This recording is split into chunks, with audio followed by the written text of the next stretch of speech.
L05C 0008. Basket number house number UA020. Langsung itu sampai noksi 19. Nah, kemudian langsung itu mendapati nomor NL05P 0008. Okay, I'm hearing some background noise. Is it coming from somebody's house? House number UA. Must be from Sir TS. Sir Timothy. Timothy, Sir Tony. I'm getting background noise, so we cannot start. I think that's from Sirs. He can. Sir Tony needs to mute. Mute, sir. All right, Vancouver, you are on cue. You can start. No, that's because of this locality announcement. It's very loud. All right, Vancouver, you can go ahead. Yes, sir.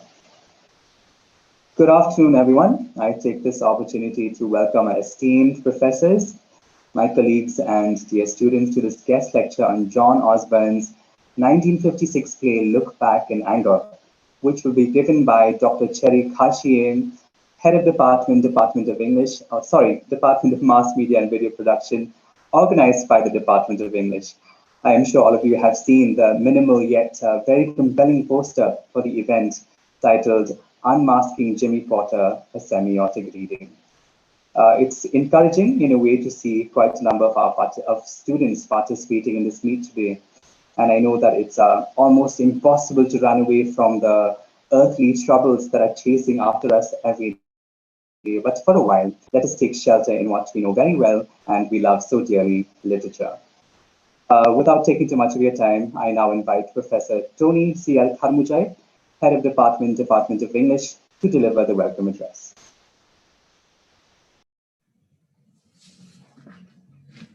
Thank you, Professor Vancouver.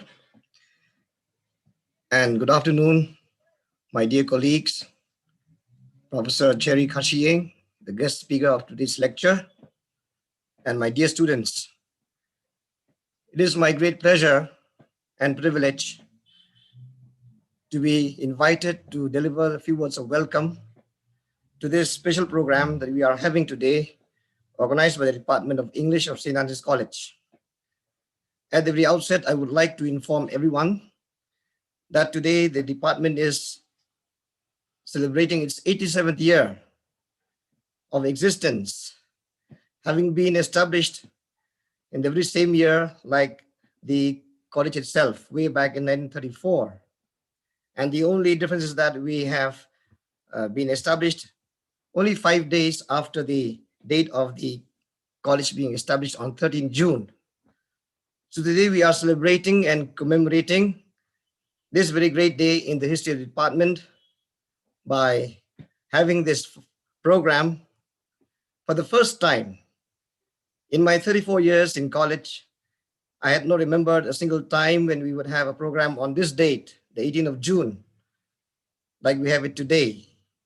And this is something, a very memorable occasion, therefore, to be recorded in the history of the department, where we are able to come together as a department, faculty and students, and with a guest speaker, so that we can have something that can be of great and immense benefit to the students and to the faculty as well.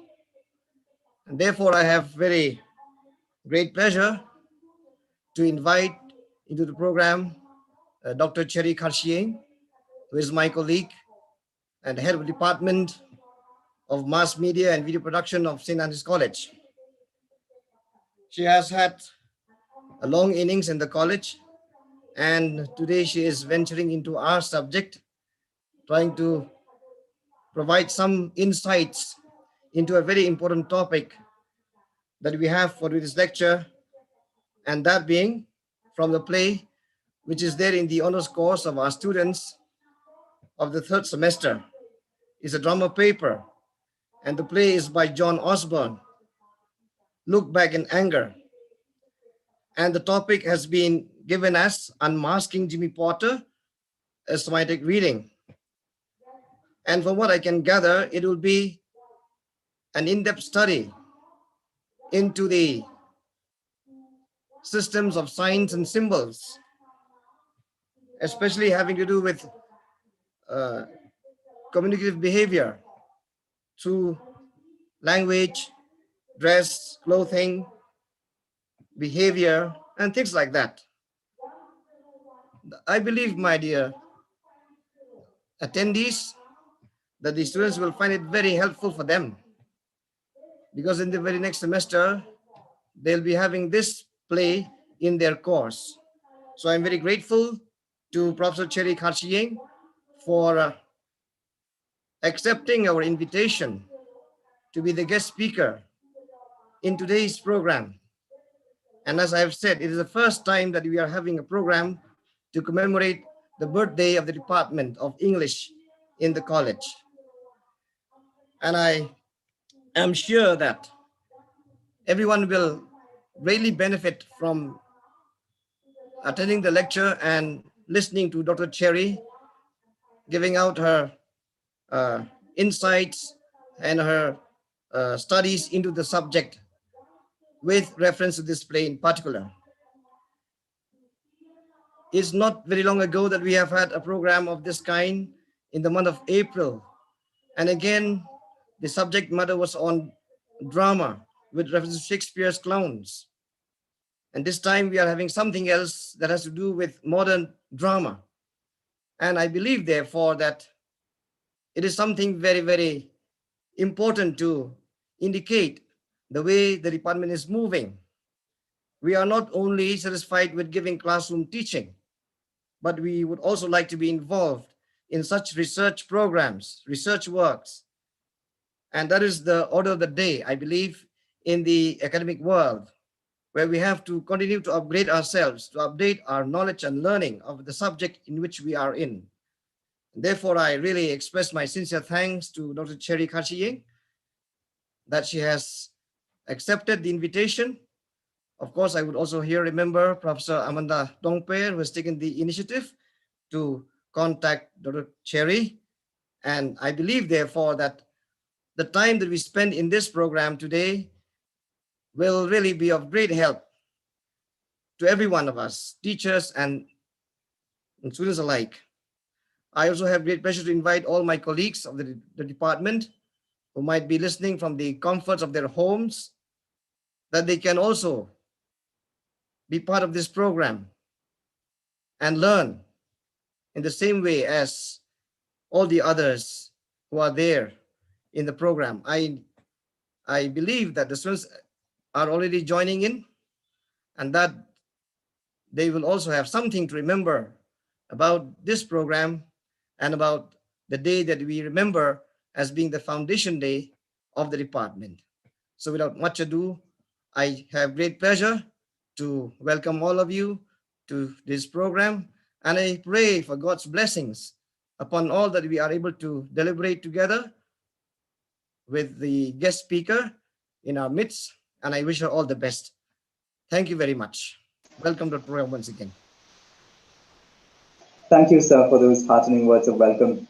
It is indeed a joy to have such a dynamic leader as yourself.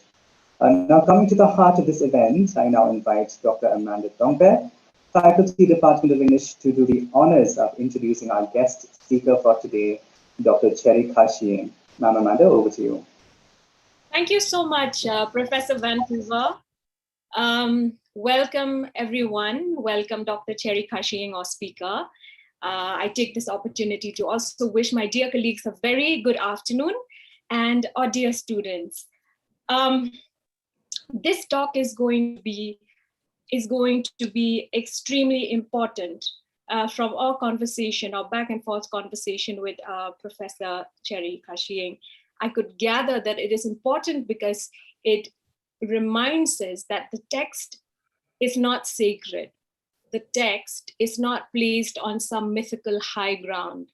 In fact, once the text is out of the publishing house, it enters, it falls into the hands of the readers, and it is broken like bread and shared amongst the readers, who will either hate it or love it. And our job, our specialization as students of literature, we are all students of literature, except for Ma'am Cherry, of course. Our job is not to hate it or love it. Our job rests squarely in between. Our job, as Professor Tony Karmajai said earlier, is to research, to interrogate, to analyze and to interpret. Secondly, this is also a very important collaboration, because I hope we see that it is very important to join hands with other subjects like psychology or the mass media, sociology, the social sciences, history, and so on. It is important because it is only then that we see the position of literature as being very versatile in its intertextuality, right? Thank you so much, one and all, for being here. And now I'm so grateful for this honor to introduce my dear friend and colleague, Dr. Cherry Karshieng. Dr. Cherry Karshieng is the speaker today, and she is the head of the Department of Mass Media, as you have heard. She completed her PhD from the Northeastern Hill University on the topic, a semantic study of the Yeng Sat. Now, the Yeng Sat is the ancient dwelling place of the king. It's located in Nong Krem. That has been her study. And Ma'am Cherry is also a mother to two beautiful kids. I think earlier we saw, a huge poster of, one of her children. She's a mother to two beautiful children. She is also, in my opinion, upon working closely with her, also a 24/7 guide and counselor to hundreds of her students. I am frankly amazed. I am not surprised, but I'm amazed that she accepted this invitation, because she has so much on her plate. She could have easily declined. But I am so grateful that I'm not surprised, because you chose academics again, this time around as well. And so I am extremely grateful, especially Ma'am Cherry, when we stand to gain the most.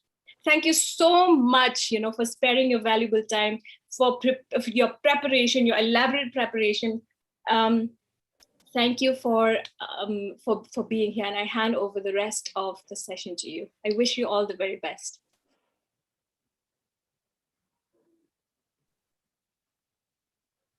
Yeah, thank you, Amanda. Before I begin, just allow me to just share my slide.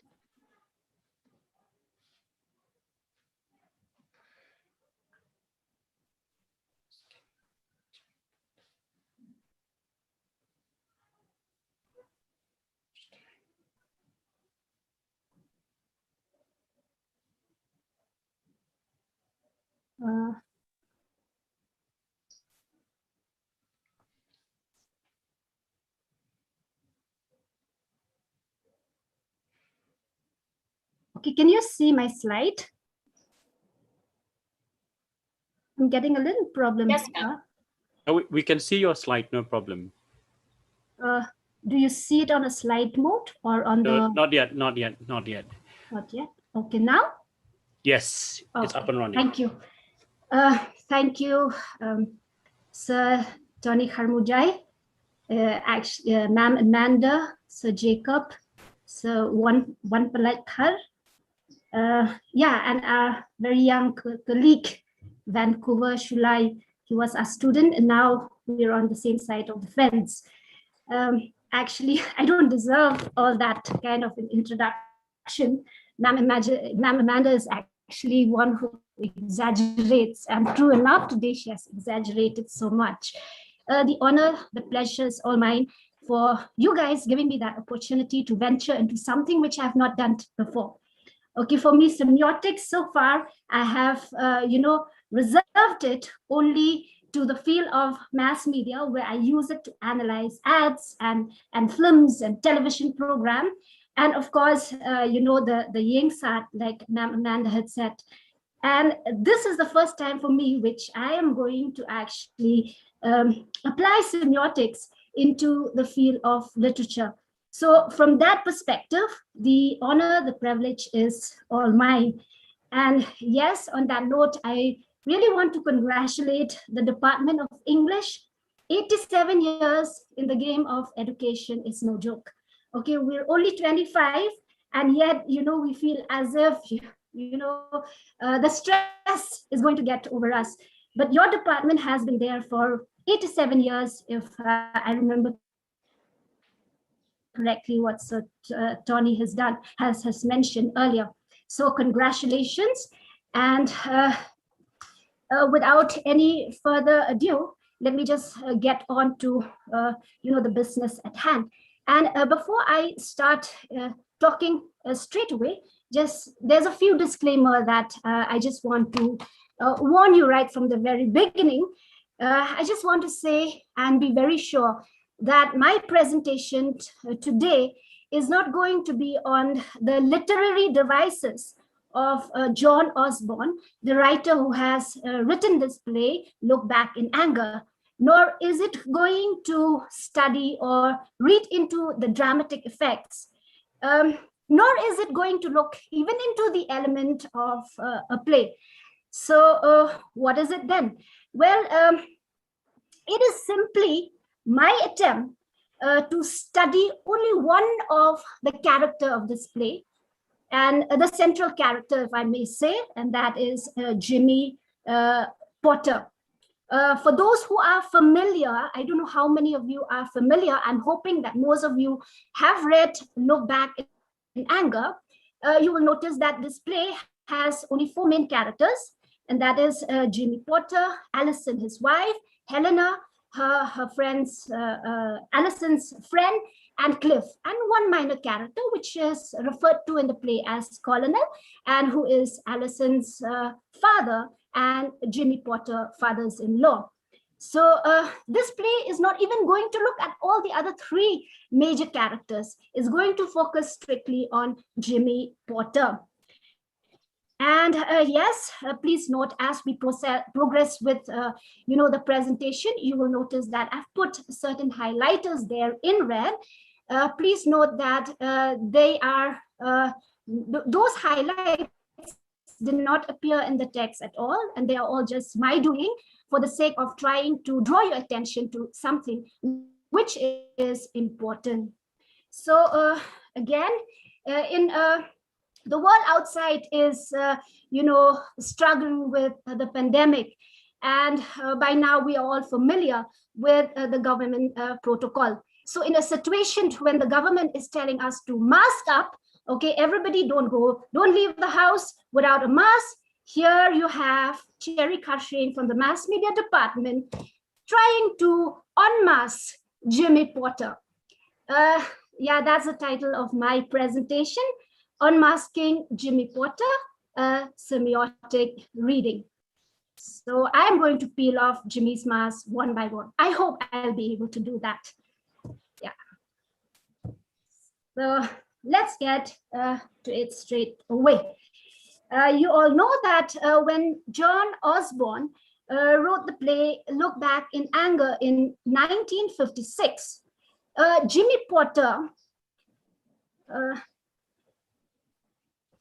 excuse me before I can progress further, the one who's in charge of the technical, they are the windows on all the panelists are actually disrupting. You can minimize, ma'am, you can minimize on top, no, you will see that. Okay, where is it? The thumbnail. The thumbnail, okay. So hide thumbnail video, they yeah, say? Got it, thank you, Amanda.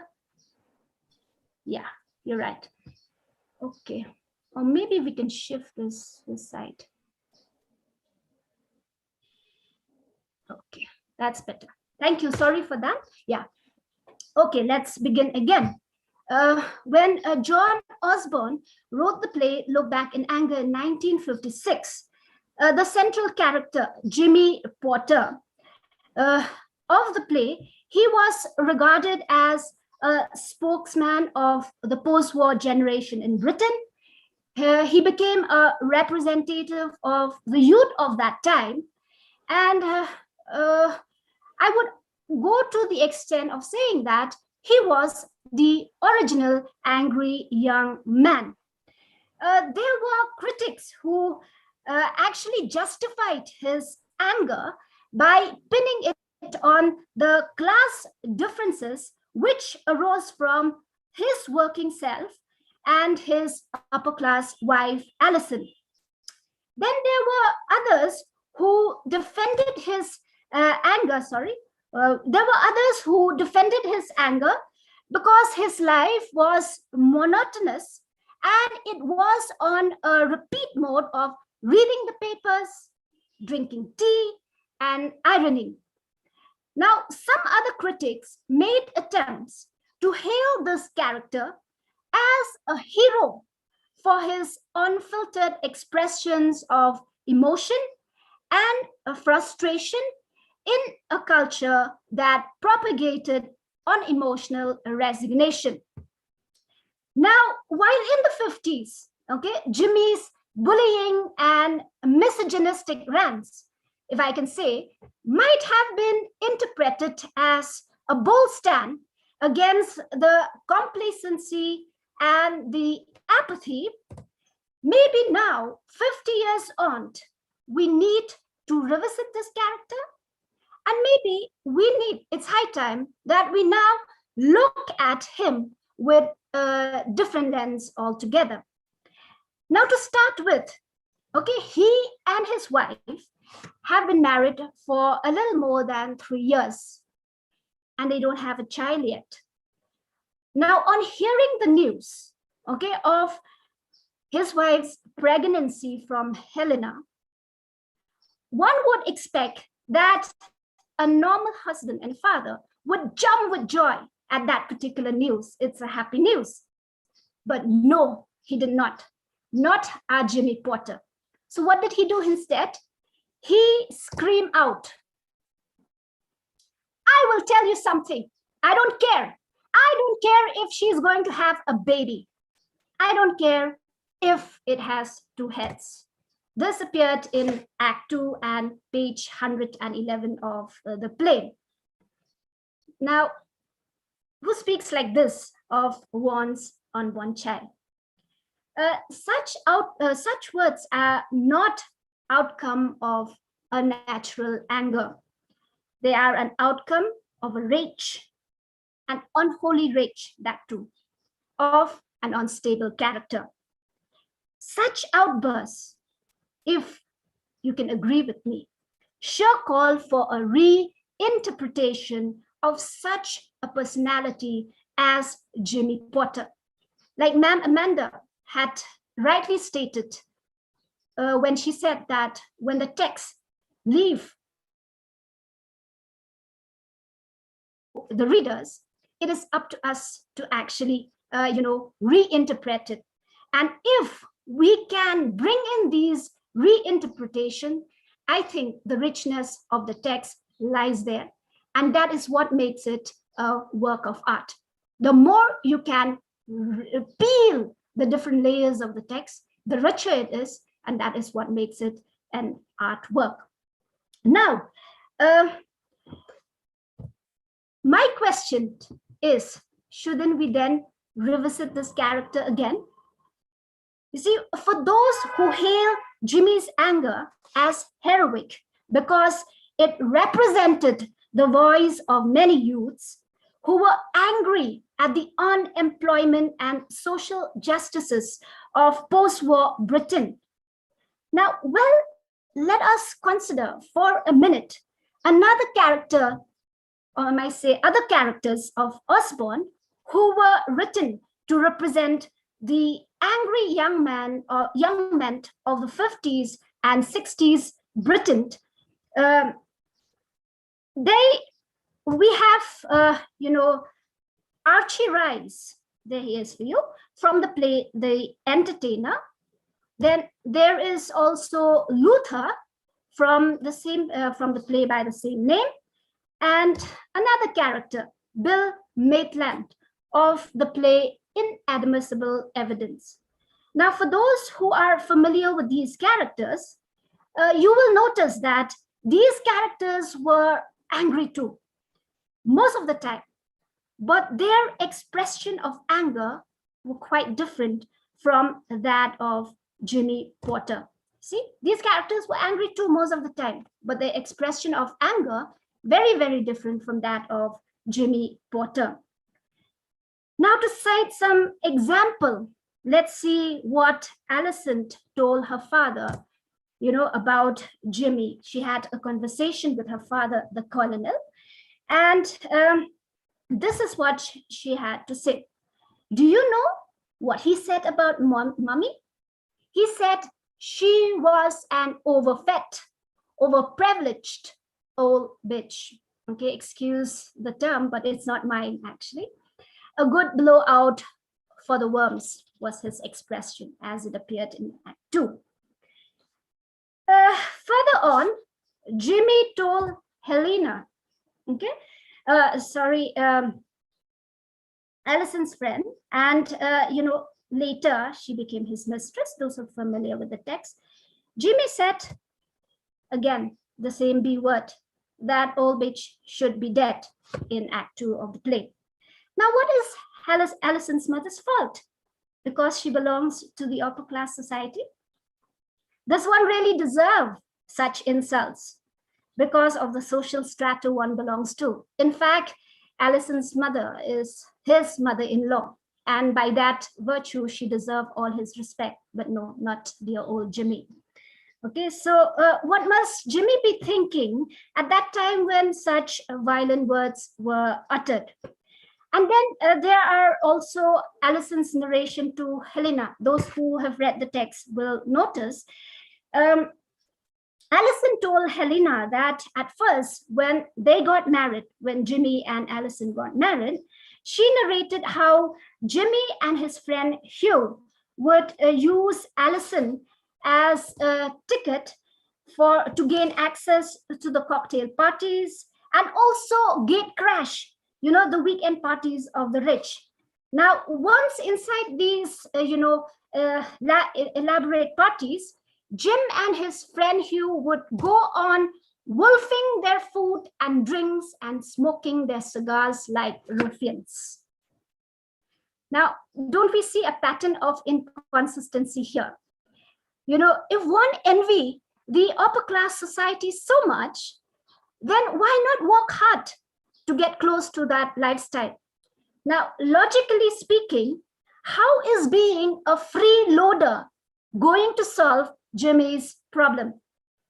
This, I would say, is more of an irresponsible pirate behavior of a raging hormone teenager rather than that of a young married man with a wife as his responsibility. Now, another example of an irrational behavior is when Jim asked for more tea, as it appeared in Act 1. He told his friend Cliff, in fact, he ordered him. He said, put the kettle on. And then Alison, his dear wife, looked at him and said, do you want more tea? And then Jimmy said, I don't know. No, I don't think so. And he didn't want tea, but he ordered Cliff to put the kettle on. So many reasons, all of this, I feel that there are many reasons as to why we need to actually revisit this character again. Because Jimmy's anger does not appear to be righteous anger directed at the injustices of society. Most of it are insults directed to another character in the play. And what is alarmingly familiar is that Jimmy is an individual who is addicted to criticizing those around him in order to feel superior. He appears to be an emotional paradox. You see, logically, one can process him to a certain extent, but emotionally, one struggle. I cannot process him emotionally.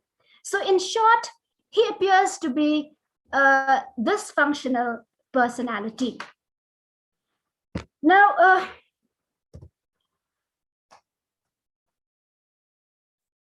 in a situation where like this, where one cannot understand a person at the conscious level, one must turn to the unconscious for an explanation. And this is where psychoanalytic semiotics come to our rescue. But in order to understand what is psychoanalytic semiotics, it is only befitting that we first have an idea of what is psychoanalysis, which is its forerunner, and what is semiotic. I'm just quickly going to explain a little bit about psychoanalysis and semiotics, and then psychoanalytic semiotics together. I'm doing this so that you guys and every one of us just get a sense of perspective. Please excuse me for a time being. I will just take a detour from, Jimmy Potter. So what is psychoanalysis? Psychoanalysis is defined as a set of theories and therapeutic methods which have their origin in the work and theories of the father of psychoanalysis himself, Sigmund Freud. I hope you've all heard of him.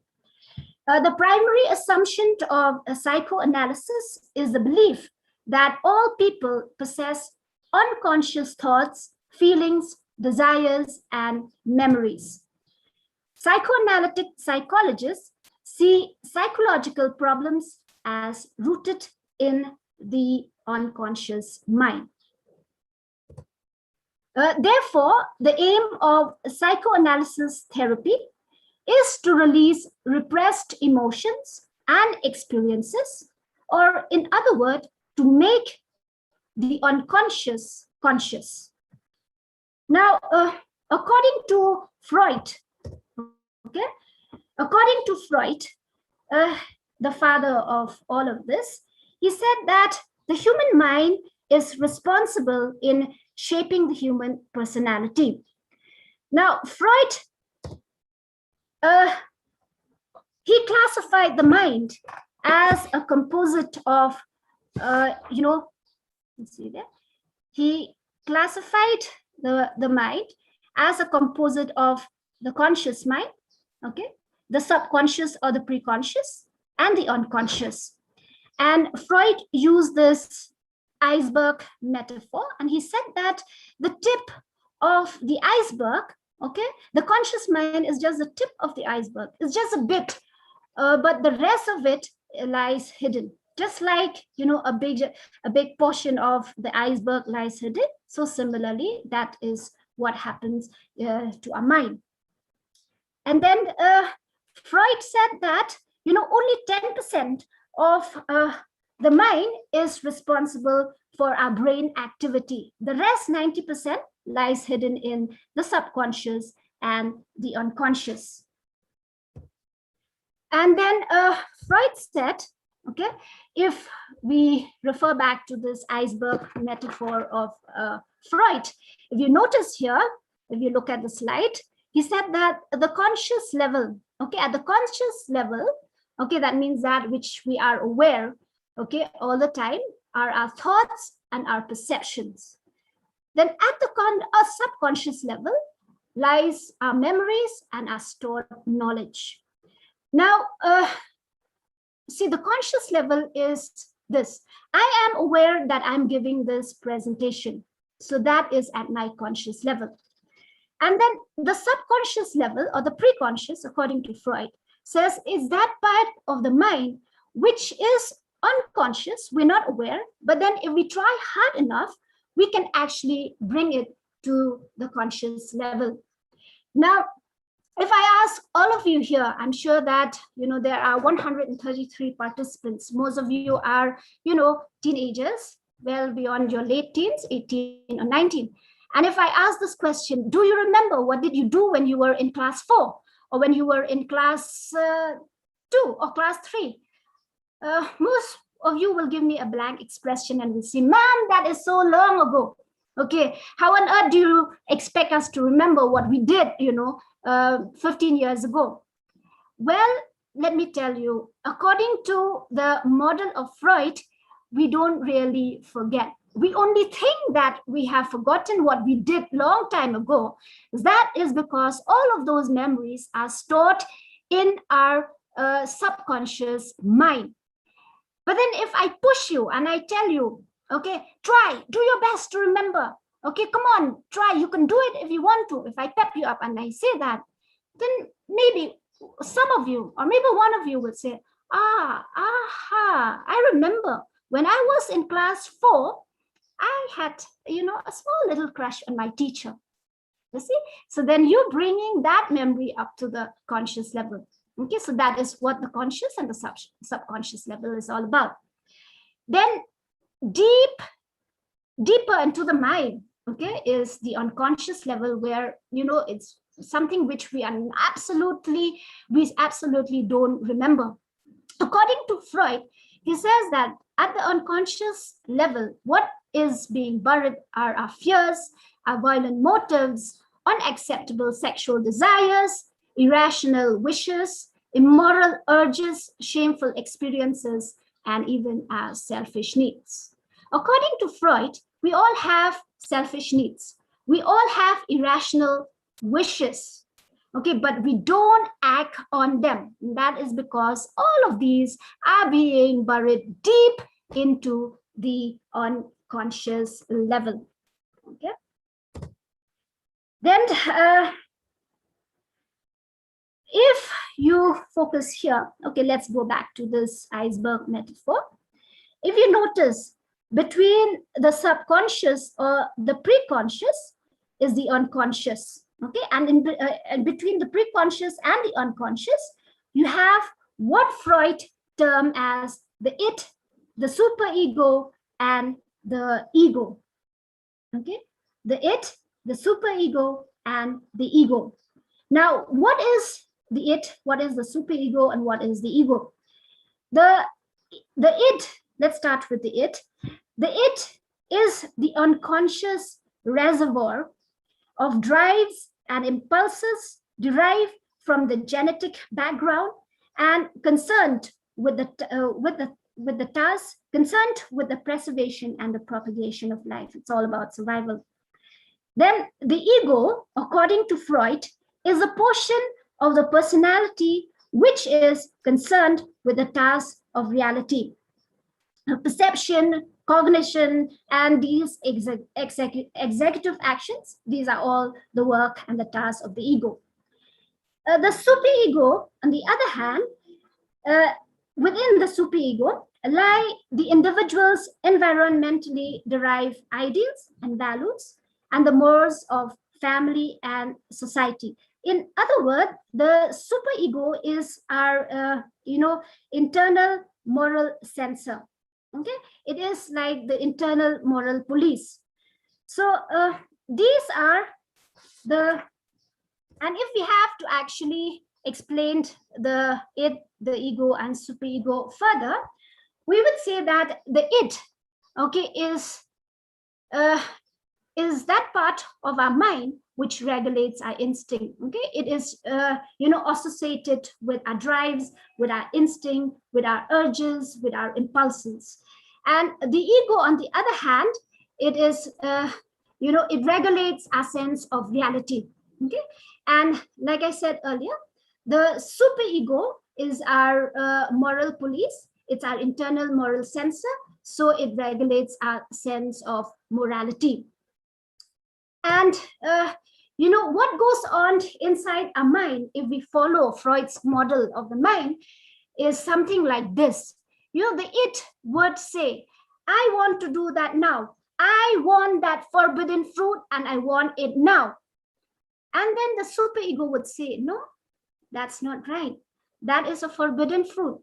That belongs, to your friend. She belongs to your friend. She is your friend's girlfriend, or she is your friend's wife. You cannot do that. Okay, that is not accepted in polite society. And then the job of the ego would be to actually mediate between the it and the superego. And then the ego would be, maybe we can compromise. Maybe let's forget about, the forbidden fruit. Let's go and look for the orange. Okay, someone who is, available, something something which will be acceptable in polite society. So this is what goes on every time, as long as we are still alive. This kind of an internal dialogue goes on inside our mind. These are the three parts of the psyche which also regulate one's personality. Okay, the it, the superego, and the ego. And if we have this kind of a regulation, an internal regulation, then this is something which is very healthy. Okay, this is what a healthy personality is all about. What follows from Freud's model of the it, the superego, and the ego is this. A dysfunctional personality emerges when the it, the ego, and the superego are not functioning accordingly. So I hope, so far we have no problem. Okay. Now, Sigmund Freud further noted a number of ego defenses as well. And he refers to these, ego defenses or defense mechanism throughout his written work. Defense mechanism are, they are psychological strategies that are unconsciously used to protect a person from anxiety arising from unacceptable thoughts or feeling. Psychologists and psychoanalysts are also interested in the studying of personality, okay, and personality disorder. Let's begin with a personality first. What is a personality? Well, the word personality stems from the Latin word persona, which refers to a theatrical mask worn by performers in order to either project different roles or disguise them as identities. But at its most basic, okay, personality is the characteristic pattern of thoughts, feelings, and behaviors that make a person unique. We're all unique, okay? We all have our own individual personality. So it is believed that personality also arises from within the individual, and it remains consistent throughout life. While there are many different definitions of personality, most focus on the pattern of behaviors and characteristics that can help predict and explain a person's behavior. While a personality is influenced by biological processes and needs, it is to a large extent a psychological construct as well. It is a psychological construct. It's how the mind, okay, construct the it, the ego, and the person. Excuse me. Sorry about that. It is also a psychological construct. Okay, and it can be displayed in more than just behavior, as it can be seen in our thoughts, our feelings, close relationships, and other social interaction. A person's personality typically stays the same over time. Okay. Then, together with the study of personality, psychology and psychoanalysis also includes the study of personality disorder. According to the American Psychiatric Association, a personality disorder is a way of thinking, feeling, and behaving that deviate from the expectations of culture and society. I mean, we as members of the society, and the society itself expect us that when we are in society, interacting and mingling in society, we are expected to behave in a particular manner. Okay, but then if someone, okay, deviates from that expectation, okay, and behave something else, then that is known as, a personality disorder. Personality disorder also causes distress or problems functioning, and it lasts over time.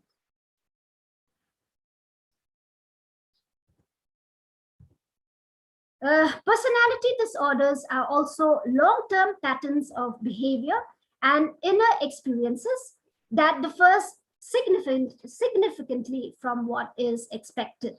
So if someone goes inside a church and pray wearing a bikini, okay, then that is someone surely has a personality disorder, because that person is actually deviating from the expectation of society. Okay, I'm not saying that that is right or wrong, I'm just giving you an example. Okay, so fine. Now the pattern of experience and behavior begins by late adolescence or early adulthood. Without treatment, personality disorder can be long lasting. Personality disorder affect at least two areas, two of these areas: way of thinking about oneself and others, then way of responding emotionally, way of relating to other people, okay, and way of controlling one's behavior. Now, according to the APA, again, that is the American Psychiatric Association, they have identified 10 major personality disorder. And don't worry, I'm not going to actually look at all of these 10. In just a line or two, I will talk about them. These are, first of all, antisocial personality disorder. This is that disorder or a pattern of disregarding or violating the rights of others. Then there is also avoidant personality disorder. What is avoidant personality disorder? Well, it is a pattern of extreme shyness, okay, or feelings of inadequacy and extreme sensitivity to criticism. Then there's also borderline personality disorder. This is a pattern of instability in personal relationships, intense emotion, and poor self-image and impulsivity. Then there's dependent personality disorder. Now, if someone, okay, has this need to be taken care of constantly all the time, cannot be left on their own, okay, and they have that submissive and very clingy behavior, then you can say that one suffer from dependent personality disorder. Then there is also histrionic personality disorder. Well, what it is a pattern of excessive emotion and excessive attention-seeking personality. Okay. Then there is narcissistic personality disorder. This is a pattern of where someone has an extreme need for admiration and also a lack of empathy. Then there's OCD or obsessive compulsive personality disorder. I think this is something which is very, very popular. Most of us know what an OCD is. Just as a reminder, it is a pattern of preoccupation with orderliness, perfection, and control. Then you have paranoid personality disorder. I mean, all of us are paranoid over small little things here and there, but it becomes a disorder when, when someone has a pattern of being extremely suspicious of others and seeing others as mean and spiteful all the time, then it becomes a personality disorder. The last two are schizoid personality disorder. This is something which is that personality disorder where one is being detached from social relationships and expresses very little emotions. They would rather be on their own. Okay, they might be in a room full of people. Okay, but then those who suffer from the schizoid personality will be completely detached from what is going on in that room at that point of time. And the last is the schizotypal personality disorder.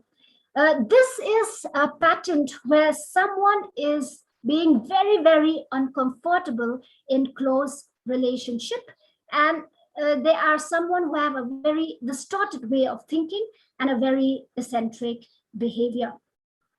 Okay, so these are the 10 major personality disorder according to the APA. We've talked about personality, we've talked about psychoanalysis, we've talked about personality defense mechanism, we've talked about personality, we've talked about personality disorder. Now we can ask this question, what is semiotics? But again, excuse me, before I talk about semiotics, I have to ask this question, what is psychoanalytic semiotics first, because it is, and before we understand what is psychoanalytic semiotics, which is, the tool which I'm going to actually study Jimmy Porter, it's only apt to talk to you about what is semiotics, again, so that you get a sense of perspective. I'm not going to go into the details of what is semiotics, like its history, and I'm just going to give you the tip of the iceberg again about what is semiotics, which I think would be enough for you to give that sense of perspective here. So semiotics or semiology is the study of signs and signification. Professor Tony Carmujai, your head, is right earlier when he assumed that semiotics is all about science and signification. Well, it is, sir. And a very simple definition of semiotics, according to Arthur Berger, is that it is the sign of signs which are defined as anything that can be used to substitute or stand for something else.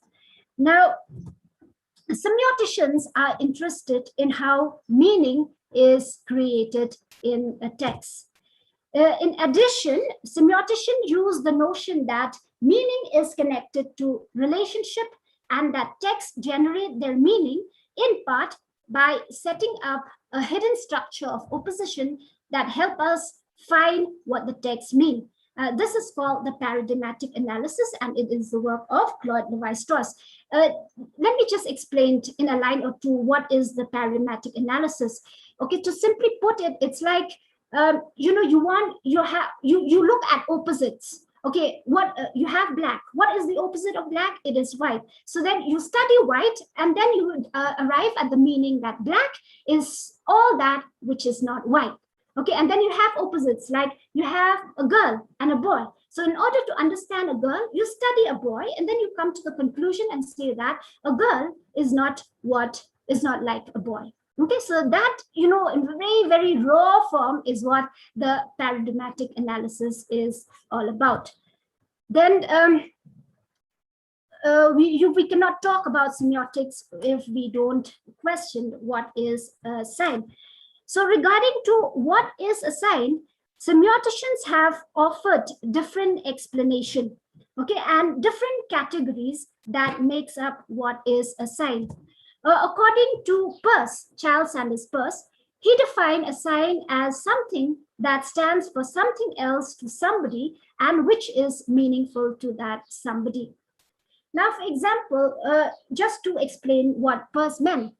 Okay, suppose, for example, I do this. Okay, I do this to all of you.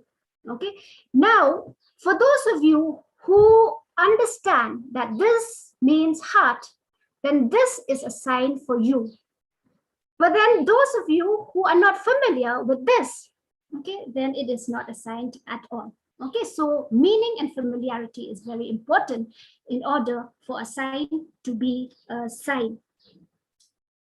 And then Peirce also categorize a sign into three. They are the icon, the index, and the symbol. Excuse me, I'm not going to tell you what is an icon, index, symbol now because they are not relevant to this presentation. Okay, please excuse me about that. But just know that Peirce talk about icon, index, and symbol. what I'm going to talk to you about and explain is the signifier and the signified, because this is relevant to this presentation. According to according to Ferdinand Saussure, okay, a sign is a double entity which comprises of a signifier and a signified.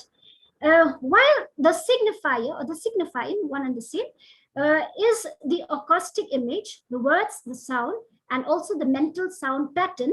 The signified, on the other hand, is the concept, okay, the things or the ideas, or in short, the conceptual component which the signifier refers to. Okay, for example, if I think of these alphabet T, I, G, E, R, okay, each of them are, it becomes a signifier. On themselves, the T, the I, the G, the R, it's a signifier, and together they read tiger. That becomes a signifier. Okay, and the combination of T, I, G, E, R, tiger is not the only factor which makes up a signifier. Suppose if I say a tiger, or I go and say a tiger, there is that acoustic image there too. Okay, that acoustic image, that acoustic sound, like a tiger and a tiger, that also makes up a signifier. And the signified, on the other hand, are many. Okay, it refers to, you all know, a tiger is a four-legged animal. It's fair, it's furry, it's feline, and the list goes on. Perhaps for those of you, who've had a very good, not likely, but perhaps maybe have a very good experience with a tiger, so that experience of yours also forms a signified. And those of you who've had a very bad experience with the tiger, then that also, forms a signified, and the list of the signified goes on. These are a very simple understanding of what is a sign. There are also other semiotic signs in addition to these, but I'm not going to go into them right now. Now we come to psychoanalytic semiotics, what it is. Freud, before I talk about it, Freud, the founder of the unconscious study of the mind, he never included word like the signifier and the signified, okay, in his psychoanalysis and in his psychoanalytic theories. It was only later when a French psychoanalyst, Jacques Lacan, okay, 1901 to 1981, he revisited the work of Freud and he expanded it further. And Lacan, this French psychoanalyst, he started a project, okay, and he entitled that project The Return to the Meaning of Freud. And with this project, The Return to the Meaning of Freud, this profoundly changed the institutional face of psychoanalytic movement internationally. Now, among the many expansions that Lacan did over the study of the unconscious of Freud, one of them was identifying the unconscious mind as a signifier with multiple signified. So it was Lacan who actually identified that what goes on in our mind also can serve as a signifier. The unconscious mind, what goes on there also can serve as a signifier. This is noticeably clear in what he said, what Lacan said in one of his most famous seminars. He said that without this fundamental duality of signifier and signified, no psychoanalytic determinism is conceivable.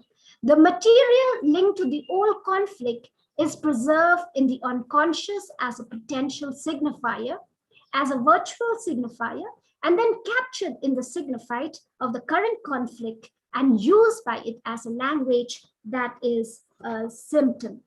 Okay, so therefore, I hope we can understand this. So therefore, to the question, what is psychoanalytic semiotics? I have worked out only 3 points, very, very simply put, in order to help you understand what is psychoanalytic semiotics.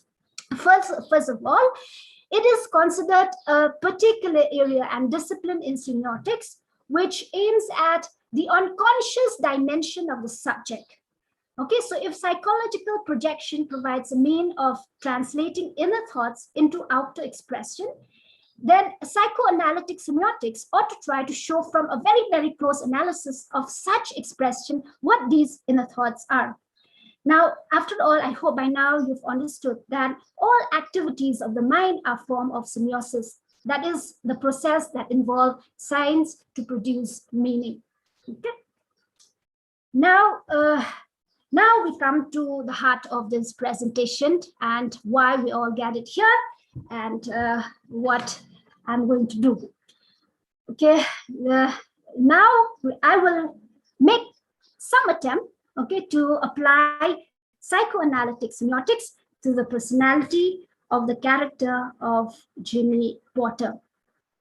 Let us now, before I do that, let us now for a moment consider these following sketches by the other characters in the play about Jimmy. Remember, we have Alicent, there is Helena, there is Cliff, and Alicent's father, which is referred to in the play as Colonel. Each of them had sketch, and I have compiled these sketches. They've sketched Jimmy Porter, and I've compiled these sketches.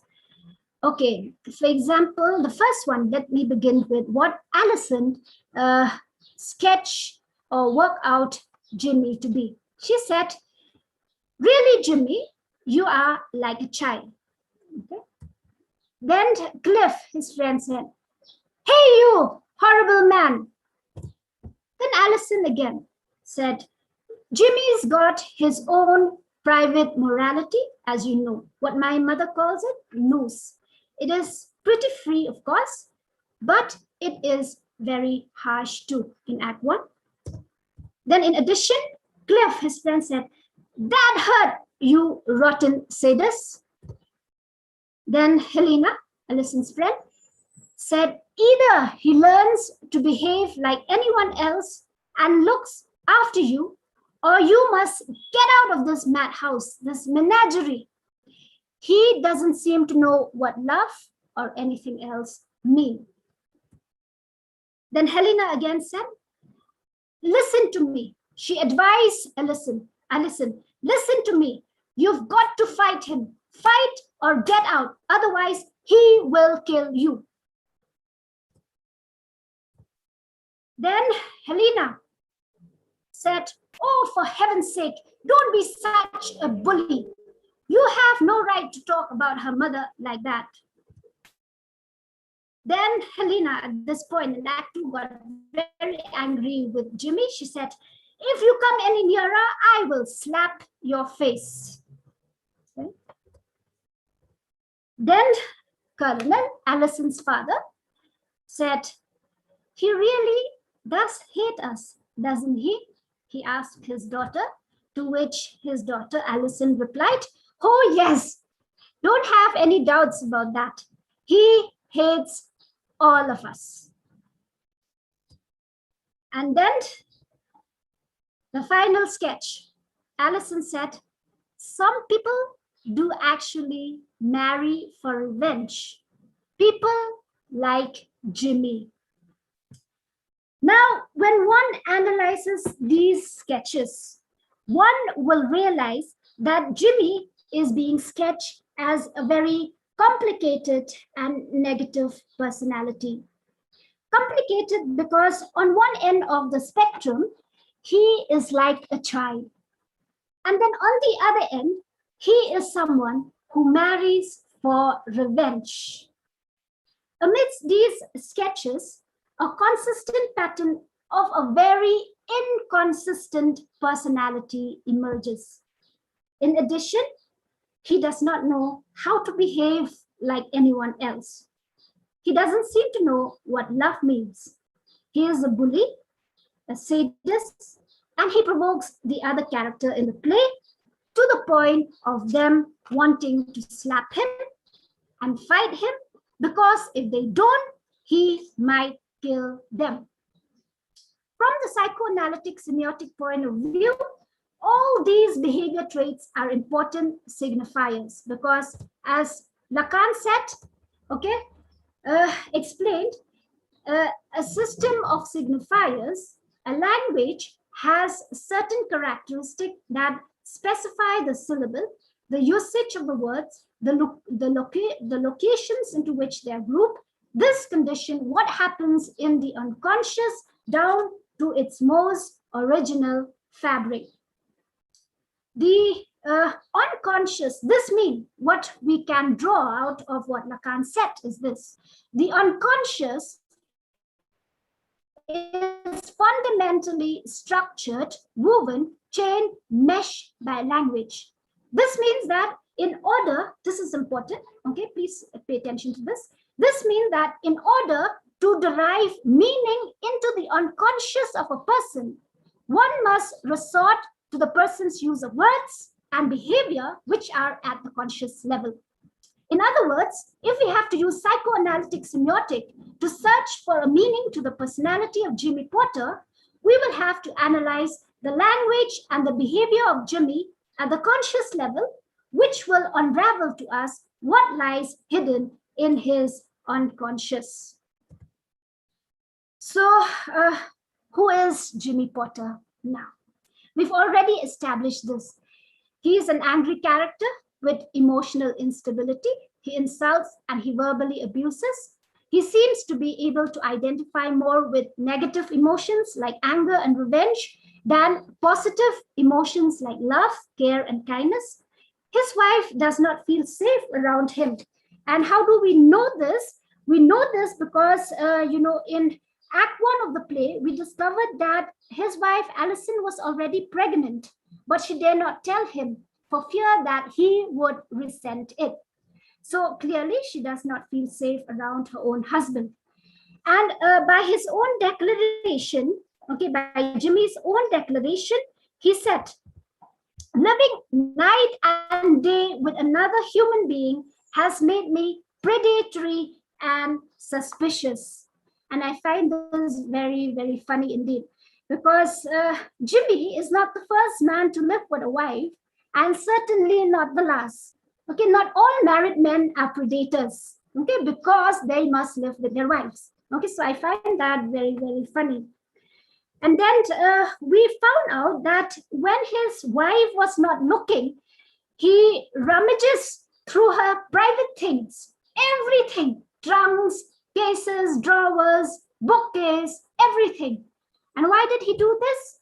He did this because he wanted to see if there is something of me, a reference to me, which I want to know if I am being betrayed. Okay, so with this, we now also establish that Jimmy Porter does not know how to respect his wife's property, or his wife's boundary, nor other people's boundary as well. So besides not being able to respect other people's boundary, in addition, we also discovered that after he is done insulting his wife, he further adds salt to the wound by romantically talk and reminisce about his old mistress, okay, Madeline. Referring to Madeline, okay, Jimmy said, it wasn't just a naive nosiness with her. It was simply the delight of being awake and watching. Just to be with her was an adventure. Even to sit on the top of the bus with her was like setting out with Ulysses. Now, the young participants here, imagine this. Okay, I'm sure, okay, that you have girlfriends and you have boyfriends. Is it safe to assume that? Now imagine, during one of a fight with your boyfriend or your girlfriend, okay, your boyfriend suddenly start talking about their ex-boyfriend or their ex-girlfriend. Okay, surely you would feel very, very hurt. Okay, and this is exactly the same case with Alison. Okay, when, what Jimmy is doing to Alison, his wife, okay, who's bearing his child at this point of time, was that This is nothing short of an emotional abuse. In fact, what Jimmy is doing to his wife is known as triangulation in psychology. Triangulation, Triangulation. Now, what is triangulation? Triangulation is when a toxic or a manipulative person brings a third person into the relationship in order to remain in control. There will be limited or no communication between the two triangulated individuals except through the manipulator. It may appear in different forms, but everything is about divide and conquer, or about playing people against each other. So now we have also established that Jimmy Potter is a triangulator. He triangulated his wife, Alison, with his old mistress, Madeline. So as the play progresses, we further discovered that Alison is not allowed to connect with her father, mother, or even her brother, Nigel. Those who are familiar with the play will remember this. She was not allowed to connect with her family members after her marriage to Jimmy. Okay, and in Alison's own word, she told her father that if she write letters to her family members, Jimmy consider it as an act of high treason. What Jimmy is doing here to Alison is known as isolation in psychology. So what is isolation? Isolation is when, a husband does not allow his wife to meet up with her friends and her family members. Now, at the conscious level, manipulators like Jimmy can give various reasons as to why they are isolating their wives and children. But the truth is that isolation is a form of control. People like Jimmy typically isolate their family members because they pose the biggest threat of revealing things about himself that he does not want others to know. So now we have established that Jimmy Potter isolates people. He isolates his wife from her family members. Another important signifier which we can identify to what kind of a mind Jimmy seems to exhibit occurs when Alison had left him.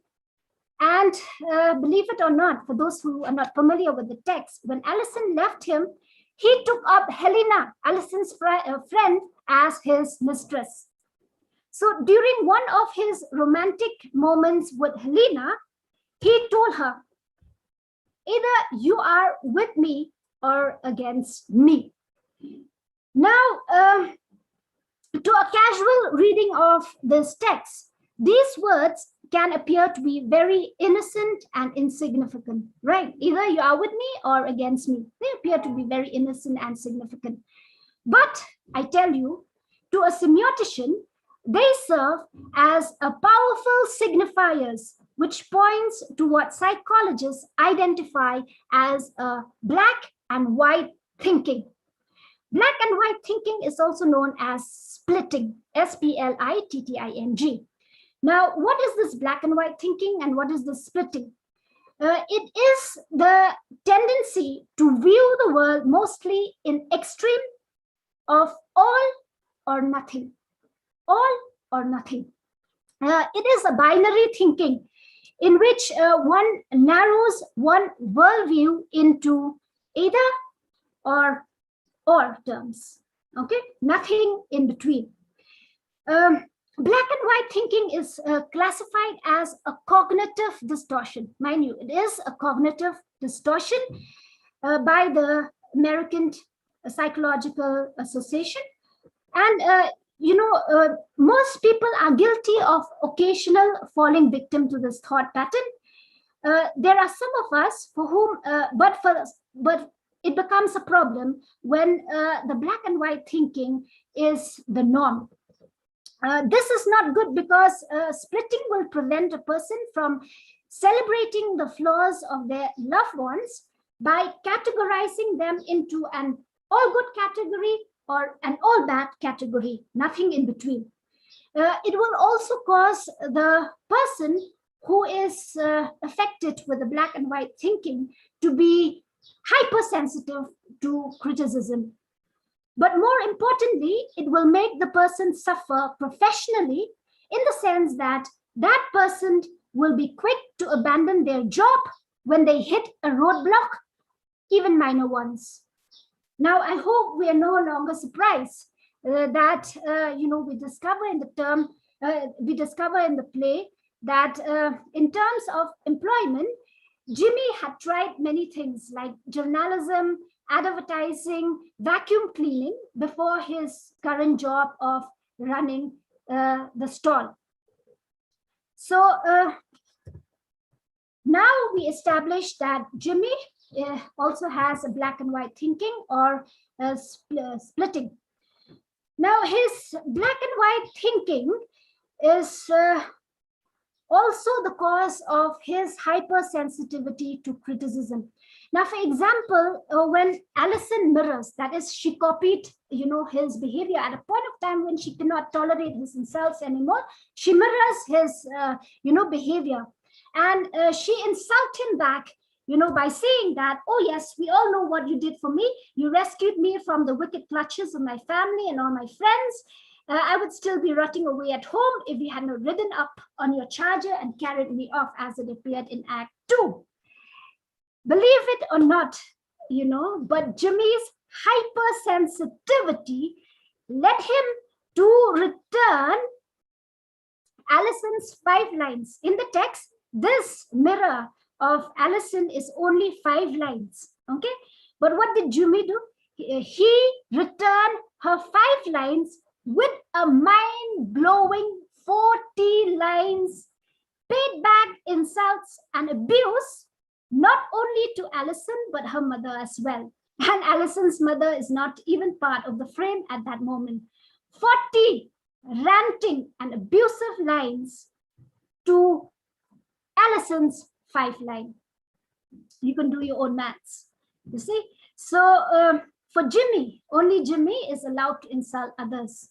Okay, if others insult him back, all hell will break loose. So what did we establish from there? We established that Jimmy now is also hypersensitive to insults. Now, from the above, we have established already that Jimmy is a predator who does not understand other people's boundary. He is cursed, okay, with a black and white thinking. His favorite form of emotional abuse is triangulation, outright sarcastic remark, and isolation. The rules he set for others does not apply to him, which is an outcome of his sense of superiority and grandiosity. Now, these are, strong signifiers that point or signify to the fact that more than a personality, Jimmy has a personality disorder. But the questions still remain. Who is Jimmy Potter? Really, which of the 10 personality disorder he belongs to? Is he a bipolar? Is he a schizoid? Or is he a narcissist? I talked to you about the 10 personality disorder earlier. So what I did was I did an ina, mina, mina, mo kind of thing. And then I came to that conclusion. No, not really. I'm just kidding. I didn't do that. Okay. So, what I did was, one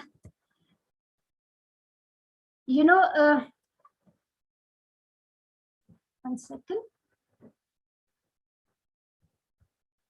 Okay, so let me begin again with this question. Who is Jimmy Potter really? Which of the 10 personality disorder he belongs to? Is he a bipolar, schizoid, a narcissist, an OCD person and all that? So in order to arrive to an answer to this question, let us consider, the following lines of Jimmy Potter, which I must say is the icing on the cake. He said, "Oh, my dear wife, you've got so much to learn. I only hope you learn it one day. If only something would happen to you and wake you up of your beauty sleep. And by this point of time, he came closer to her and he said, if you could have a child and it would die, let it grow. Let an unrecognizable human face emerge from that little mass of India rubber and wrinkles. And at this point, she retreated away. It became too much for her. And he went on. He didn't even notice that she had moved away from him. Please, he said, if only I could watch you face that. I wonder if you might even become an unrecognizable human being yourself. These are the words of a husband to a wife whom he has been married to for 3 years and have not had a child. The irony here is that at this moment, when he uttered these words, his wife is already pregnant, but he doesn't know it yet. Now, these lines serve as a signifier to the fact that Jimmy lacked what psychologists call empathy, which is the ability of people with normal personality to feel what other people feel. Jimmy is not able to feel the hurt that such an abuse and derogation of this magnitude is causing his wife. He is treating her, sadly, exactly like the way that he would treat the iron board, the door, the bed, and the toy bear, which were all there in their one-room apartment. He is all out to destroy and break his wife's self-esteem. His lack of empathy also led him to triangulate Alison with Madeline. Of all the personality disorder, the one which is closely associated with a lack of empathy or low empathy is narcissistic personality disorder. There. So what really is narcissism? Very, very quickly, I'll get into this. Now, according to a very famous, psychologist, okay, who's also involved in psychodynamic treatment of borderline narcissistic personality and schizoid disorder by the name of Eleanor Greenberg, she has defined pathological defensive narcissism as the name of a series of coping strategies that began as an adaptation to a childhood family situation that left the person with unstable self-esteem and the inability to regulate their self-esteem without external validation and low empathy. Because of unstable self-esteem, the ego of the narcissist is highly inflated. People with narcissism also lack whole object relations and object constancy. Whole object relation and object constancy. It is very, very important. I just want to tell you what they are in a few lines.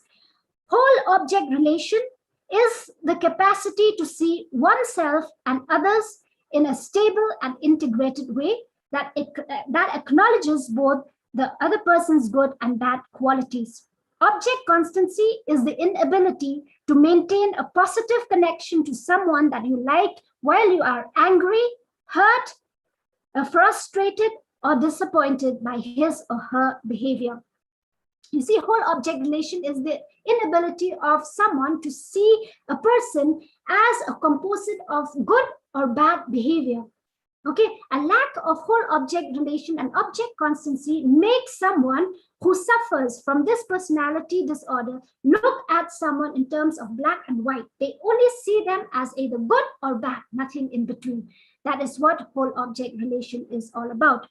And triangulation, therefore, is the method used by narcissistically inclined individuals to soothe and protect their inflated ego, in part because they lack whole object relation.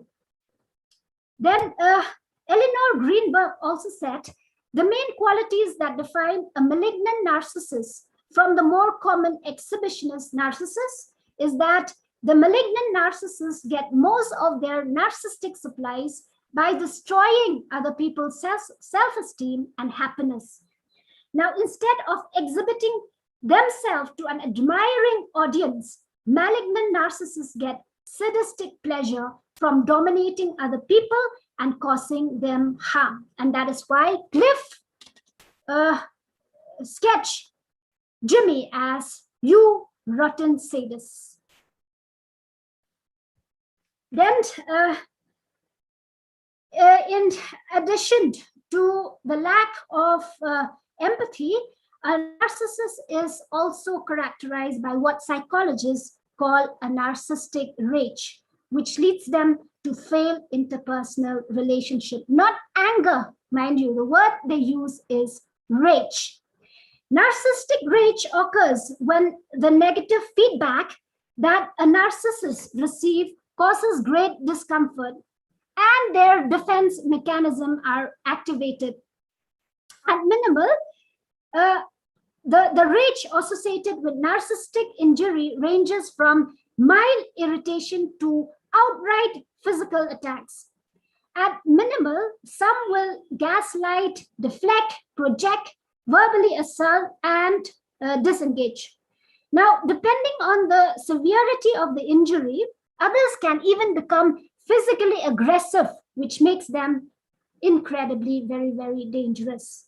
Now, according to a psychologist, Nakpangi Thomas, she said that by the methods by which the narcissist uses to enact revenge are different from normal anger. Okay, that's why I said earlier, Jimmy's anger is very different. Okay, because his anger is very different from normal anger, and this is being substantiated further by Thomas. She said that it is not equal to the offense or perceived offense. The level of rage is unreasonable and incredibly passive-aggressive. If you cause injury to a narcissist's ego, there will be consequences in the form of abuse, whether emotional or physical. Narcissistic rage is 100% about the narcissist's ego and not the victim. The ego of a narcissist is semiotically very interesting in the sense that it is a rich signifier with an even richer signifiers. It is very different from a healthy ego. I've already established that a healthy mind is made up and regulated by the it, the ego, and the superego. However, according to Sam Vaknin, okay, he is a psychologist and the author of the book Malignant Self-Love, a narcissist's mind is something else. Okay, according to him, a narcissist's mind has the it, the false ego, the true ego, and the superego. There's something extra there. Okay, and Sam Vaknin, on what is this false ego or the false self, Vaknin explained.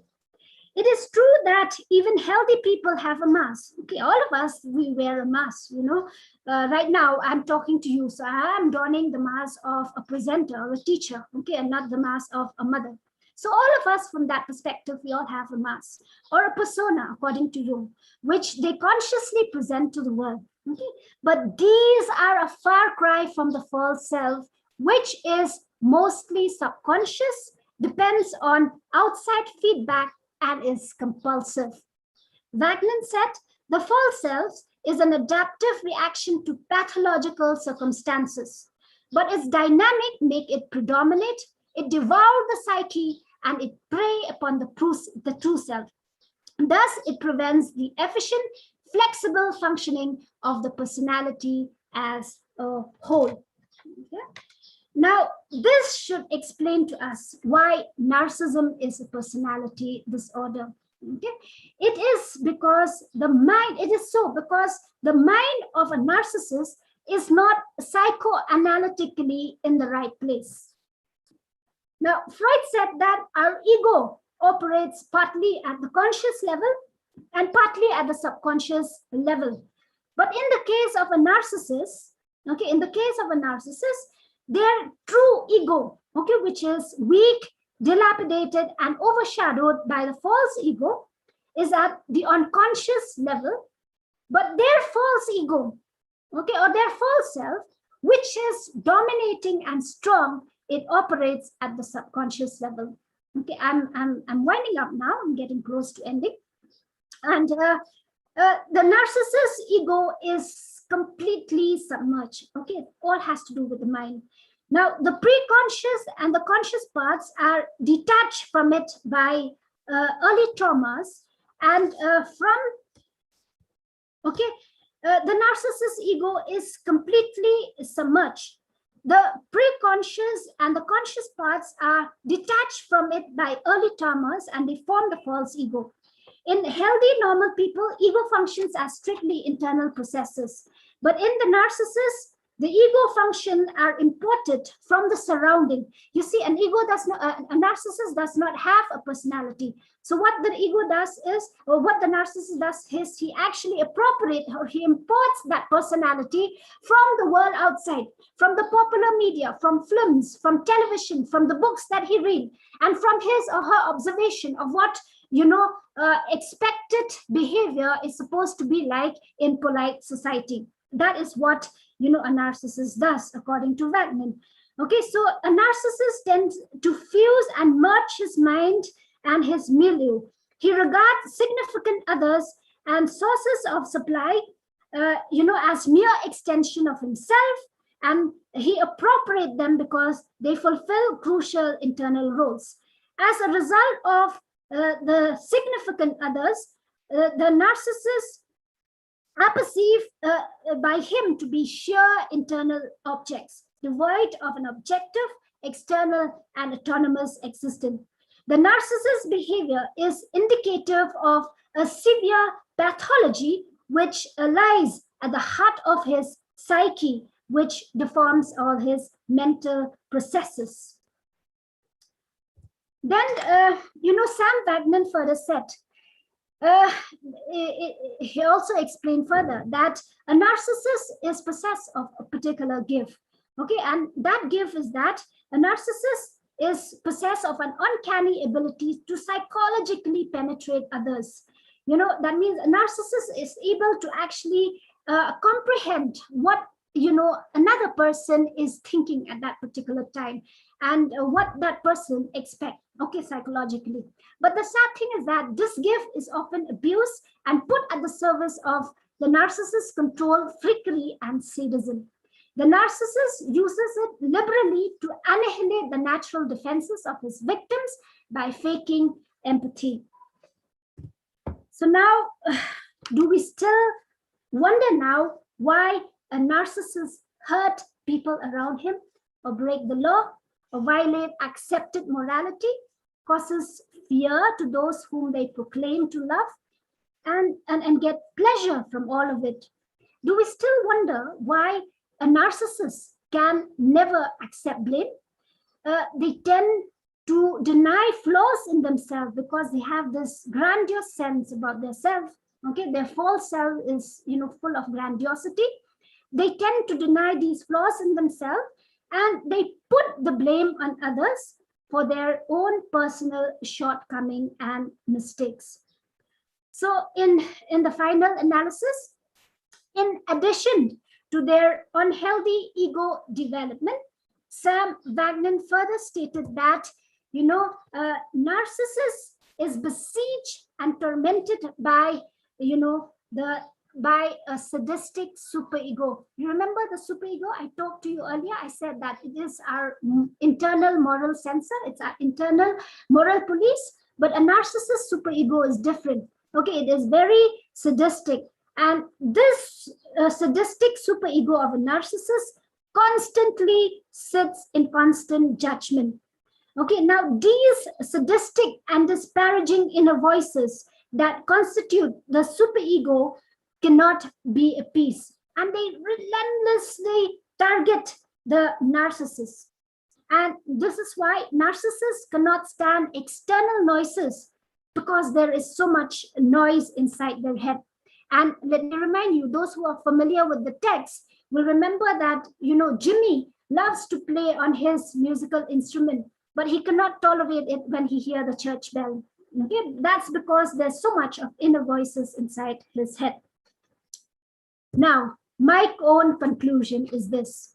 Okay, my conclusion is that narcissists are prisoners to their own inflated, unhealthy, and dysfunctional ego. and they are further caged within an equally unhealthy and sadistic superego. This explains why their internal reality will never match the external reality. Okay, what goes on here will never match with what goes on outside.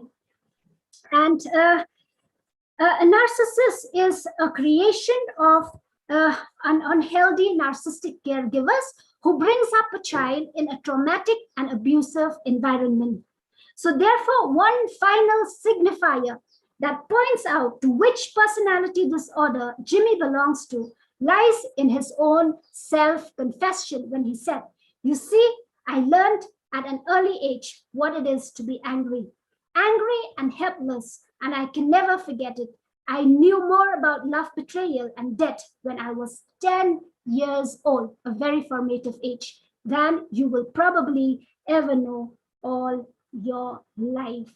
We don't know what kind of an upbringing that Jimmy had, how traumatic it was, but we only know that when he was 10, okay, he went through something happened in his life when he was 10 years old, and that was the age when he learned what it was like to be angry. And I hope by now we can all see the patterns which signifies that Jimmy Potter from the play Look Back in Anger is a narcissist. He suffers from the narcissistic personality disorder. And with that, I rest my case. Thank you. Thank you. Thank you so much, Dr. Cherry Kharshian. Ma'am, you can please take a glass of water.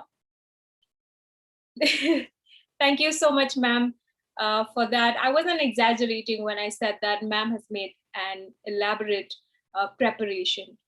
Thank you so much for treating the text with such care and your interest. You've given us a lot to chew on. So I believe there should be a few questions, right? So let's. I know that's really a plate full. So much.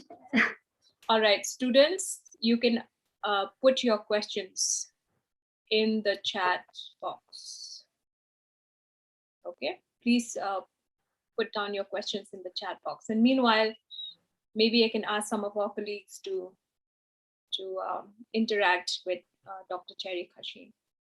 Yeah, I like the word interaction better than questions, because it's a text, question doesn't really, invite further reinterpretations of the text, yes. But interaction will definitely.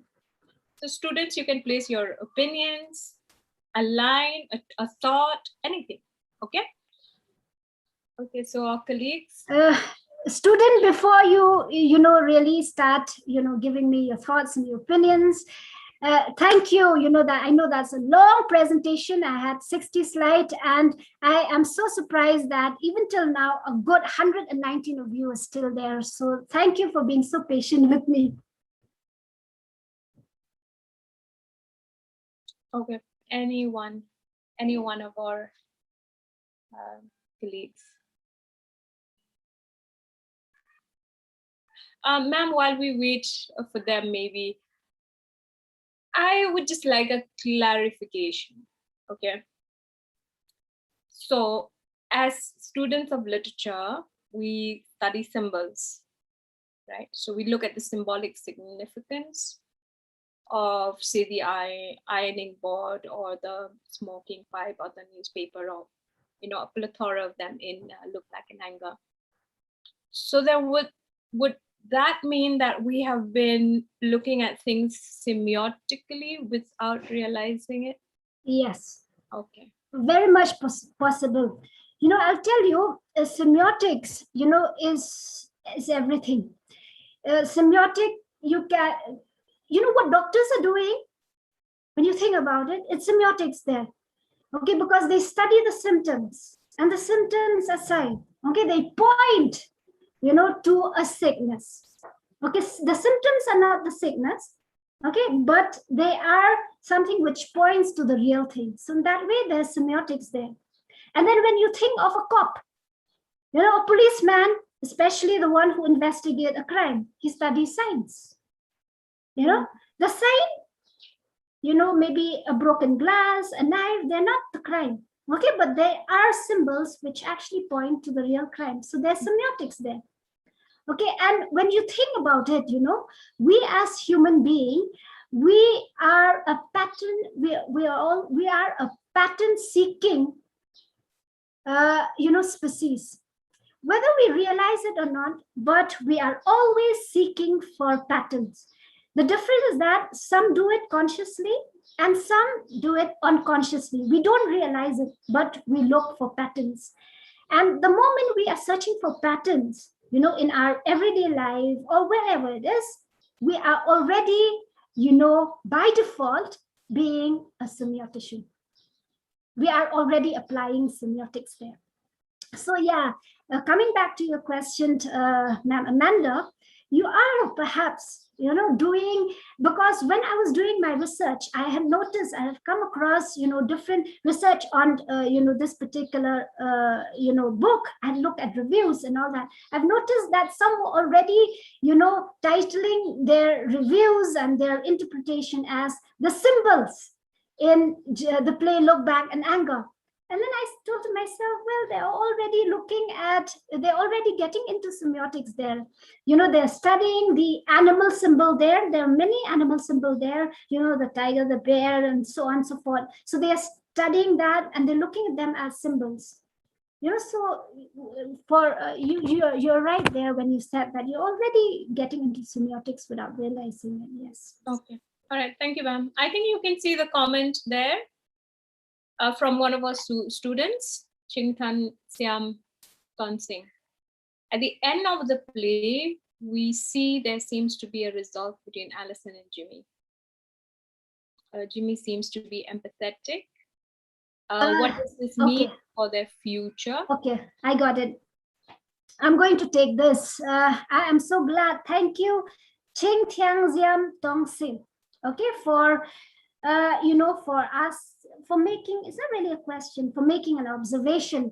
In fact, I was hoping that someone would actually bring this up. You see, as people, you know, we always look for happy endings. You know, we've always trained ourselves that there's always hope, there's always happy endings. So I'm sure Tonsing had seen the fact that at the end of the play, Alison returned back to Jimmy. Okay, and then, you know, rationally, you might be asking this question: how is it with so much of insults and so much of emotional abuse from this man, and yet this woman is willing to actually go back to her abuser? Then perhaps maybe some of you would like to think of that as a happy ending, okay, because it makes us feel good. And like Tonsing had said there, you know, they seem to have a happy ending. Jimmy seems to be empathetic. What does this mean for the future? Okay, and then she asks this question: will there be an improvement in his personality? Let me tell you, Tianxin, what Alison is doing at that point of time. You know, I am sorry to disappoint you again at this point, but from the perspective, from the psychoanalytic semiotic perspective that I talked to at length, that is actually not a happy ending. I am sorry to disappoint you. What Alison was doing there is what psychologists term as a trauma bond. Okay, TRAU, trauma, M-A, trauma bond. You see, what is this trauma bond? Okay, the trauma bond is when, you know, when the abuse is so much, okay, when someone inflicted so much emotional and psychological abuse on someone, you know, a trauma bond is formed between the abuser, okay, and the one who's abused. So from this perspective, okay, Alison went back to Jimmy knowing fully well that a life of more abuse awaits for her is simply because she gave in to that trauma bond. Because those who suffer from personality disorder, okay, it will be there for a long time. It is only psychotherapy that can help them to, come out of it. So perhaps the good news, or maybe the happy ending that, we all seek after would be if someone like Jimmy go into therapy, okay? And therapy will make him be more self-aware. And then perhaps maybe we can expect, some kind of a happy ending there. So will there be an improvement in his personality? Yes, why not? Okay, our hope is that, there can be an improvement, but that improvement can be only when, a behavior therapy is, when, someone like Jimmy undergo a behavior therapy. Okay, there is another one. I hope, where am I? Chia Thiangse, I hope that takes care of your question or comment. I think you can address the second one also by Ching Tian. Yes, I think. Okay, now Cindy Mary. What did Cindy Mary say? So the sadistic superego of a narcissist, more or less, we can say it criticized the narcissist. So can we say that the narcissist project the same nature of the sadistic superego inside him or her towards other? That is the people he or she interacts. Yes, Cindy, there is also narcissistic projection, and perhaps it might have not even come only from the superego, the sadistic superego. It must have come from the ego. You see, there, and I see a lot of projection, which I did not, Jimmy in the text, but of course I did not bring it up here.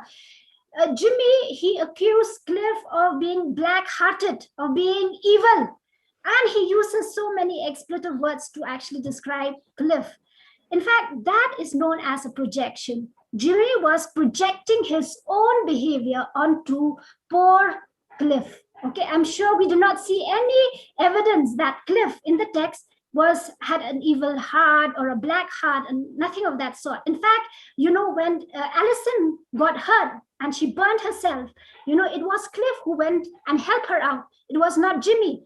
In fact, Jimmy, by virtue of him being the husband, it is his responsibility to actually help his wife out. But no, he left the room. Okay, but then it was Cliff who helped her out, to apply some kind of a balm. So, but when Jimmy, accused Cliff of being black-hearted and evil, okay, what he was doing was he was projecting onto Cliff his behavior. Then Cindy, this sadistic, it criticized the narcissist. Then, so, the sadistic superego of, a narcissist criticized the narcissist. You're right. It's this constant voice in our head. You see, a normal superego would be gentle and all of us. If we want to actually do something which is, uncivilized or not accepted in society, perhaps our ego, a superego would just say, don't do that. Okay, and because it is wrong. Okay, that's it.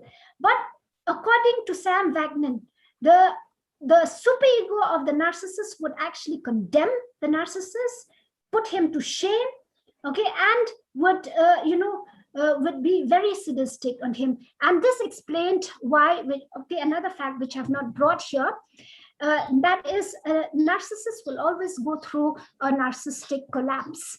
Okay, and narcissistic collapse is this kind of, a collapse when, the superego of the narcissist is condemning him so much that it takes, the narcissist to that stage where he or she goes through a form of a depression. Outwardly, we see it as a depression.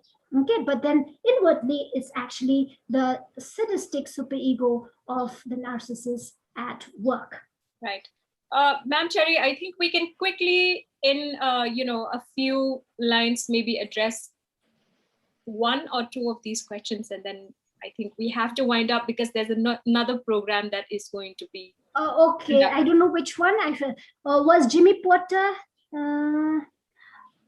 Okay, I will. Was Jimmy Potter had post-traumatic stress disorder, as there was a mention of French Revolution and many political views, and that's the reason for their marriage. Okay, Gitu, again, like I had put a disclaimer at the beginning of this presentation, I said that this, my presentation has nothing to do with, it's not a study on the literary devices and the dramatic effects, and also the social and political event that occurred, in and around Britain during the 50s and the 60s. I'm not bothered with all of that. I am simply, looking at, studying the particular character. So was Jimmy Porter had post-traumatic stress disorder, as there was a mention of the French Revolution and many political views? I don't know, okay, because I did not research. I wasn't looking at the social and the political situation. But what I do know is that Jimmy had a very bad upbringing, a very bad childhood, a very traumatic childhood. And that perhaps had caused him to, instead of developing a personality, he developed a personality disorder called NPD, and that became his defense mechanism. Okay, very quickly, Chair Thelsi, ma'am, would it be safe to say that Alison and Jimmy's relationship is a Stockholm syndrome? It is.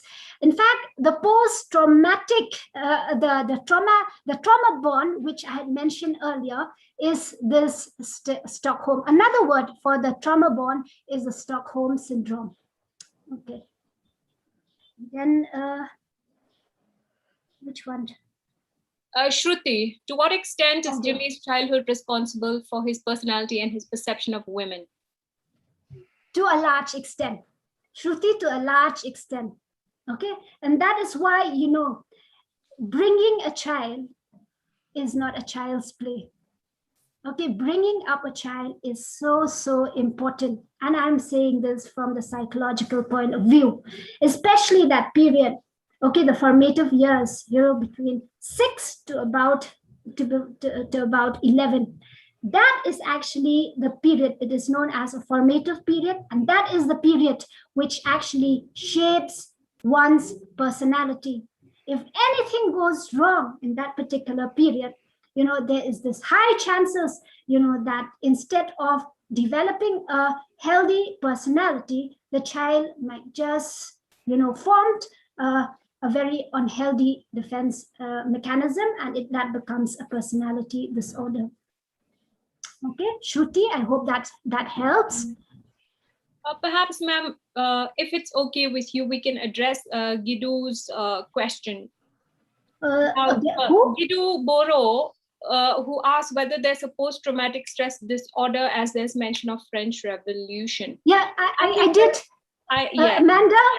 Amanda, when you had left, to attend to a call, I had already addressed that. Okay. All right. Okay, ma'am. So I think we can wind up now. Thank you so much, Ma'am Cherry. Thank you so much for your time. My pleasure again. Thank you all for giving me so much of patient hearing. That was one long presentation. Thank you for wholeheartedly, making your presentation, ma'am. Thank you so much. And thank you, everyone. Over to you, Professor Vancouver. Thank you, Dr. Amanda. And thank you so much, Dr. Cherry, once again, for giving an inimitable view of Jimmy Porter. I feel like I know Jimmy Porter much better now. And I'm very interested in narcissism as well. I spent a lot of time reading up on that field of psychology. So hearing you decipher and deconstruct Porter from that standpoint is very, very interesting. Thank you very much, Dr. Cherry. We shall now have Professor Wanpalat Pongsi to deliver the vote of thanks.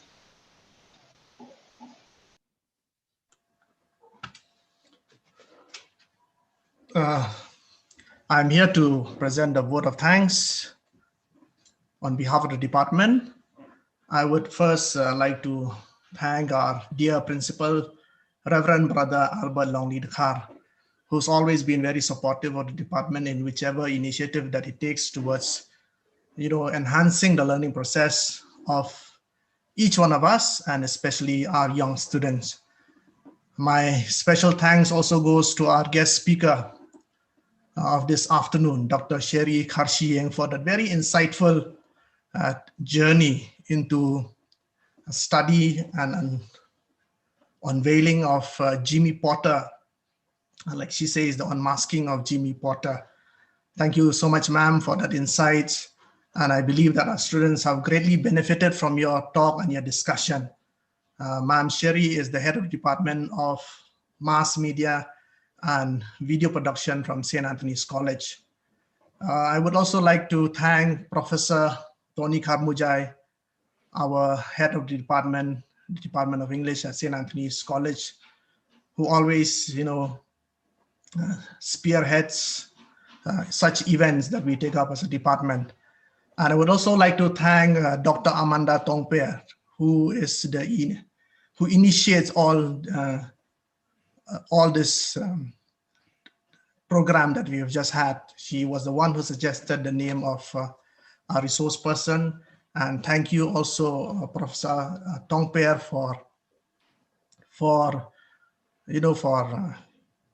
facilitating the discussion that we've just had today. I would also like to thank Professor Jacob Shillong and his team from the technical team who've looked into it, that this program would be running as glitch-free as we possibly can.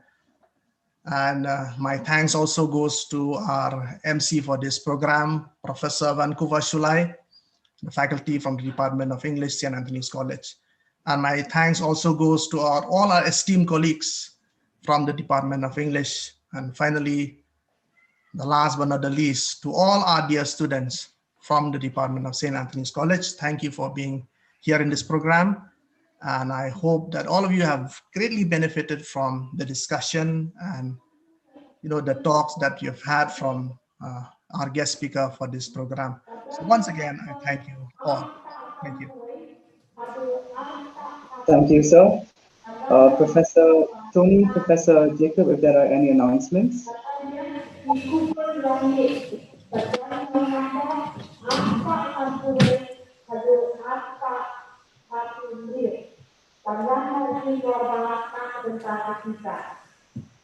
I believe we have reached the end of the event. Thank you very much to everyone who has participated. My colleagues, especially to Dr. Amanda and Dr. Cherry. Thank you very much. Have a nice day. Thank you. Once again, happy birthday to all of you. Thank you, ma'am. Thank you. Thank you. Thank you. Thank you, ma'am.